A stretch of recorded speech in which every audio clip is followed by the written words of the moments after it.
Hey guys, praise the lord. आपका स्वागत है एक नए वीडियो में। आज मैं आपके लिए लेकर आई हूँ एक 1 ईयर बाइबल रीडिंग कैलेंडर। अगर आप अपनी बाइबल को रोज़ नहीं पढ़ पाते हैं और आप कभी भी अपनी बाइबल कंप्लीट नहीं कर पाए हैं तो ये वीडियो आपके लिए है। इसमें ओल्ड टेस्टामेंट और न्यू टेस्टामेंट के सभी चैप्टर्स को इस तरह से लिया गया है कि आप 1 ईयर में अपनी पूरी बाइबल कंप्लीट कर पाएंगे। ये ऑडियो फॉर्मेट है, इसके साथ आप अपनी बाइबल को ओपन करके रीड कर सकते हैं। डे 1 से लेकर डे 365 तक के सभी चैप्टर्स मैं आपके लिए लेकर आई हूँ। डे 365 पर आप अपनी पूरी बाइबल कंप्लीट कर पाएंगे, इसलिए आप इसके द्वारा आशीषित हों।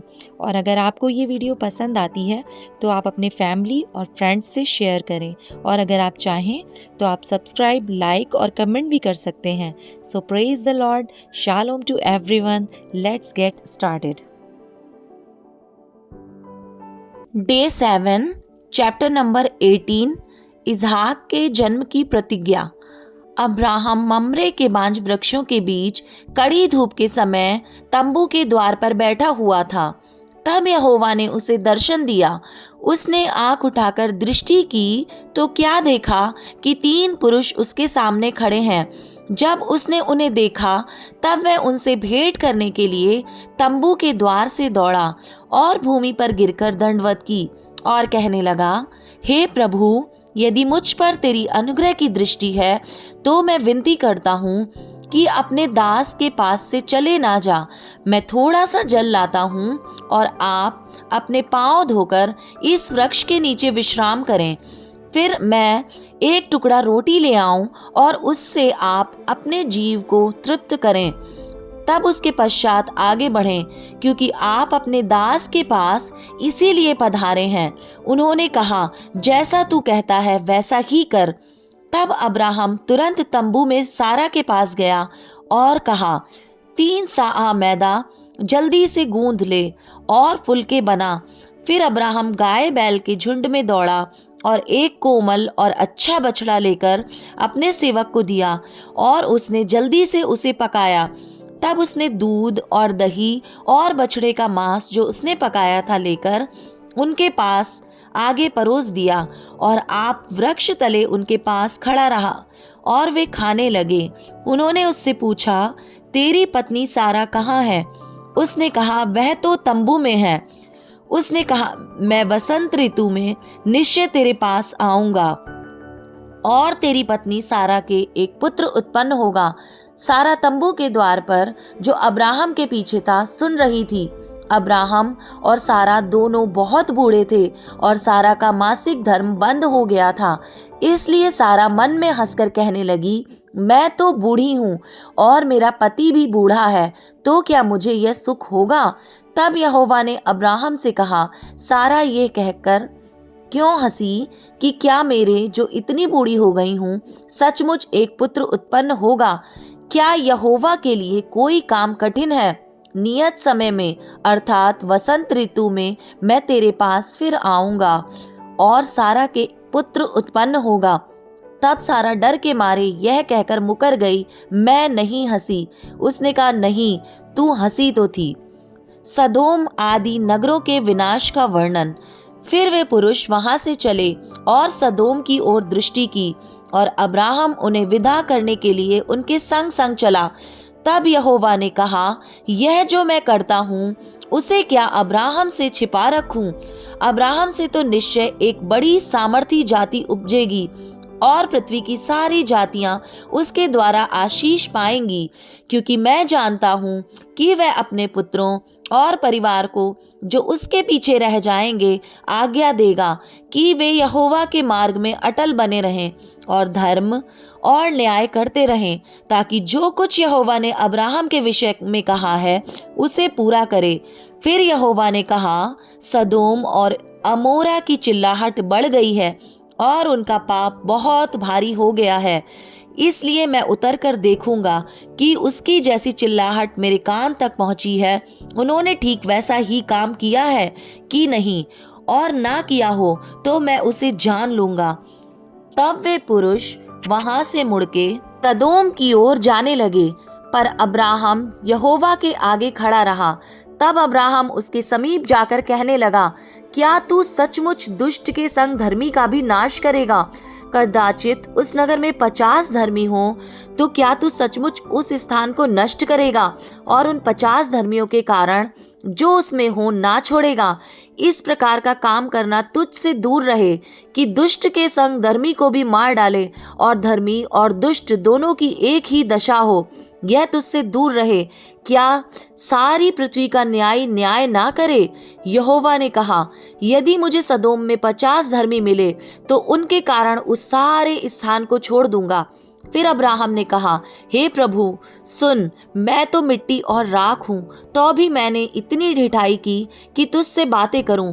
कदाचित उन 50 धर्मियों में 5 घट जाएं, तो क्या तू 5 ही के घटने के कारण उस सारे नगर का नाश करेगा? उसने कहा, यदि मुझे उसमें 45 भी मिले तो भी उनका नाश ना करूंगा। फिर उसने उससे यह भी कहा, कदाचित वहां 40 मिले। उसने कहा, तो मैं 40 के कारण भी ऐसा ना करूंगा। फिर उसने कहा, हे प्रभु क्रोध ना कर, तो मैं और कुछ कहूँ, कदाचित वहां 30 मिले। उसने कहा, यदि मुझे वहां 30 भी मिले तो भी मैं ऐसा ना करूंगा। फिर उसने कहा, हे प्रभु सुन, मैंने इतनी ढिठाई तो की ही है कि तुझसे बातें करूं, कदाचित उसमें 20 मिले। उसने कहा, मैं 20 के कारण भी उसका नाश ना करूंगा। फिर उसने कहा, हे प्रभु क्रोध ना कर, मैं एक ही बार और कहूंगा, कदाचित उसमें 10 मिले। उसने कहा, तो मैं 10 के कारण भी उसका नाश ना करूंगा। जब यहोवा अब्राहम से बातें कर चुका तब चला गया और अब्राहम अपने घर को लौट गया। चैप्टर 19, सदोम की दुष्टता। सांझ को वे 2 दूत सदोम के पास आए और लूत सदोम के फाटक के पास बैठा था। उनको देखकर वह उनसे भेंट करने के लिए उठा और मुंह के बल झुककर दंडवत कर कहा, हे मेरे प्रभुओं, अपने दास के घर में पधारिए और रात भर विश्राम कीजिए और अपने पाँव धोइए, फिर भोर को उठकर अपने मार्ग पर जाइए। उन्होंने कहा, नहीं, हम चौकी में रात बिताएंगे। पर उसने उनसे बहुत विनती करके उन्हें मनाया, इसलिए वे उसके साथ चलकर उसके घर में आए और उसने उनके लिए भोजन तैयार किया और बिना खमीर की रोटियां बनाकर उनको खिलाईं। उनके सो जाने से पहले सदोम नगर के पुरुषों ने जवानों से लेकर बूढ़ों तक वरन चारों ओर के सब लोगों ने आकर उस घर को घेर लिया और लूत को पुकार कर कहने लगे, जो पुरुष आज रात को तेरे पास आए हैं वे कहाँ हैं? उनको हमारे पास बाहर ले आ कि हम उनसे भोग करें। तब लूत उनके पास द्वार के बाहर गया और किवाड़ को अपने पीछे बंद करके कहा, हे मेरे भाइयों, ऐसी बुराई ना करो। सुनो, मेरी 2 बेटियां हैं जिन्होंने अब तक पुरुष का मुंह नहीं देखा। इच्छा हो तो मैं उन्हें तुम्हारे पास बाहर ले आऊं और तुमको जैसा अच्छा लगे वैसा व्यवहार उनसे करो, पर इन पुरुषों से कुछ ना कहो, क्योंकि ये मेरी छत तले आए हैं। उन्होंने कहा, हट जा। फिर वे कहने लगे, तू एक परदेशी होकर यहाँ रहने के लिए आया, पर अब न्याय भी बन बैठा, इसलिए अब हम उनसे भी अधिक तेरे साथ बुराई करेंगे। और वे उस पुरुष लूत को बहुत दबाने लगे और किवाड़ तोड़ने के लिए निकट आए। तब उन अतिथियों ने हाथ बढ़ाकर लूत को अपने पास घर में खींच लिया और किवाड़ बंद कर दिया। और उन्होंने कहा, क्या छोटे क्या बड़े, सब पुरुषों को जो घर के द्वार पर थे अंधा कर दिया। अतः वे द्वार को टटोलते टटोलते थक गए। लूत का सदोम से निकलना। फिर उन अतिथियों ने लूत से पूछा, यहाँ तेरा और कौन कौन है? दामाद, बेटे, बेटियां और नगर में तेरा जो कोई हो उन सबों को लेकर इस स्थान से निकल जा, क्योंकि हम ये स्थान नष्ट करने पर हैं, इसलिए कि इसकी चिल्लाहट यहोवा के सम्मुख बढ़ गई है और यहोवा ने हमें इसका सत्यानाश करने के लिए भेजा है। तब लूत ने निकलकर अपने दामादों को, जिनके साथ उनकी बेटियों की सगाई हो गई थी, समझा के कहा, उठो, इस स्थान से निकल जाओ, क्योंकि यहोवा इस नगर को नष्ट करने पर है। पर वह अपने दामादों की दृष्टि में ठट्ठा करने वाला जान पड़ा। जब पौ फटने लगी तब दूतों ने लूत से जल्दी करने को कहा और बोले, उठ, अपनी पत्नी और दोनों बेटियों को जो यहाँ है ले जा, नहीं तो तू भी इस नगर के अधर्म में भस्म हो जाएगा। पर वह विलंब करता रहा। इस पर उन पुरुषों ने उसका और उसकी पत्नी और दोनों बेटियों के हाथ पकड़े, क्योंकि यहोवा की दया उस पर थी, और उनको निकालकर नगर के बाहर कर दिया। और ऐसा हुआ कि जब उन्होंने उनको बाहर निकाला, तब कहा, अपना प्राण लेकर भाग जा, पीछे की ओर ना ताकना और तराई भर में ना ठहरना, उस पहाड़ पर भाग जाना, नहीं तो तू भी भस्म हो जाएगा। लूत ने उनसे कहा, हे प्रभु, ऐसा ना कर। देख, तेरे दास पर तेरी अनुग्रह की दृष्टि हुई है, और तू इससे बड़ी कृपा दिखाई कि मेरे प्राण को बचाया है। पर मैं पहाड़ पर भाग नहीं सकता, कहीं ऐसा ना हो कि कोई विपत्ति मुझ पर आ पड़े और मैं मर जाऊं। देख, वह नगर ऐसा निकट है कि मैं वहां भाग सकता हूं, और वह छोटा भी है, मुझे वहीं भाग जाने दे। क्या वह नगर छोटा नहीं है और मेरा प्राण बच जाएगा? उसने उससे कहा, देख, मैंने इस विषय में भी तेरी विनती स्वीकार की है कि जिस नगर की चर्चा तूने की है उसको मैं नष्ट ना करूंगा। फुर्ती से वहां भाग जा, क्योंकि जब तक तू वहां ना पहुंचे तब तक मैं कुछ ना कर सकूंगा। इसी कारण उस नगर का नाम सोअर पड़ा। सदोम और अमोरा का विनाश। लूत के सोअर के निकट पहुंचते ही सूर्य पृथ्वी पर उदय हुआ। तब यहोवा ने अपनी ओर से सदोम और अमोरा पर आकाश से गंधक और आग बरसाई, और उन नगरों को और उस संपूर्ण तराई को और नगरों के सब निवासियों को भूमि की सारी उपज समेत नष्ट कर दिया। लूत की पत्नी ने, जो उसके पीछे थी, दृष्टि फेर के पीछे की ओर देखा, और वह नमक का खंभा बन गई। भोर को अब्राहम उठकर उस स्थान को गया जहां वह यहोवा के सम्मुख खड़ा था, और सदोम और अमोरा और उस तराई के सारे देश की ओर आंख उठाकर क्या देखा कि उस देश में से धधकती हुई भट्टी का सा धुआं उठ रहा है। और ऐसा हुआ कि जब परमेश्वर ने उस तराई के नगरों को, जिसमें लूत रहता था, उलट पुलट कर नष्ट किया, तब उसने अब्राहम को याद करके लूत को उस घटना से बचा लिया। Matthew chapter 6। दान। सावधान रहो, तुम मनुष्यों को दिखाने के लिए अपने धर्म के काम ना करो, नहीं तो अपने स्वर्गीय पिता से कुछ भी फल ना पाओगे। इसलिए जब तू दान करे तो अपने आगे तुर ही ना बजवा, जैसे कपटी सभाओं और गलियों में करते हैं, ताकि लोग उनकी बड़ाई करें। मैं तुमसे सच कहता हूँ कि वे अपना प्रतिफल पा चुके। परंतु जब तू दान करे तो जो तेरा दाहिना हाथ करता है उसे तेरा बायां हाथ ना जानने पाए, ताकि तेरा दान गुप्त रहे, और तब तेरा पिता जो गुप्त में देखता है तुझे प्रतिफल देगा। प्रार्थना। जब तू प्रार्थना करे तो कपटियों के समान ना हो, क्योंकि लोगों को दिखाने के लिए आराधनालयों में और सड़कों के मोड़ों पर खड़े होकर प्रार्थना करना उनको अच्छा लगता है। मैं तुमसे सच कहता हूँ कि वे अपना प्रतिफल पा चुके। परंतु जब तू प्रार्थना करे तो अपनी कोठरी में जा और द्वार बंद करके अपने पिता से जो गुप्त में है प्रार्थना कर, तब तेरा पिता जो गुप्त में देखता है तुझे प्रतिफल देगा। प्रार्थना करते समय अन्य जातियों के समान बक बक ना करो, क्योंकि वे समझते हैं कि उनके बहुत बोलने से उनकी सुनी जाएगी। इसलिए तुम उनके समान ना बनो, क्योंकि तुम्हारा पिता तुम्हारे मांगने से पहले ही जानता है कि तुम्हारी क्या आवश्यकताएं हैं। अतः तुम इस रीति से प्रार्थना किया करो, हे हमारे पिता, तू जो स्वर्ग में है, तेरा नाम पवित्र माना जाए, तेरा राज्य आए, तेरी इच्छा जैसे स्वर्ग में पूरी होती है वैसे ही पृथ्वी पर भी हो। हमारी दिन भर की रोटी आज हमें दे, और जिस प्रकार हम अपने अपराधियों को क्षमा करते हैं वैसे ही तू भी हमारे अपराधों को क्षमा कर, और हमें परीक्षा में ना ला, परंतु बुराई से बचा, क्योंकि राज्य और पराक्रम और महिमा सदा तेरे ही हैं। आमीन।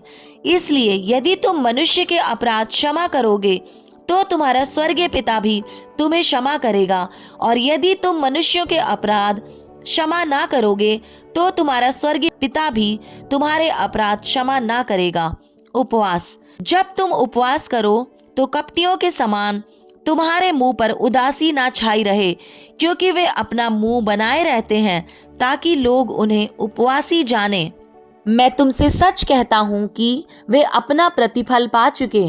परंतु जब तू उपवास करे तो अपने सिर पर तेल मल और मुंह धो, ताकि लोग नहीं परंतु तेरा पिता जो गुप्त में है तुझे उपवासी जाने।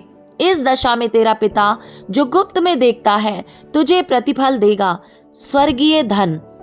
अपने लिए पृथ्वी पर धन इकट्ठा ना करो, जहाँ कीड़ा और काई बिगाड़ते हैं और जहाँ चोर सेंध लगाते और चुराते हैं, परंतु अपने लिए स्वर्ग में धन इकट्ठा करो, जहाँ ना तो कीड़ा और ना काई बिगाड़ते हैं और जहाँ चोर ना सेंध लगाते और ना चुराते हैं, क्योंकि जहाँ तेरा धन है वहाँ तेरा मन भी लगा रहेगा। शरीर की ज्योति। शरीर का दिया आंख है, इसलिए यदि तेरी आंख निर्मल हो तो तेरा सारा शरीर भी उजियाला होगा।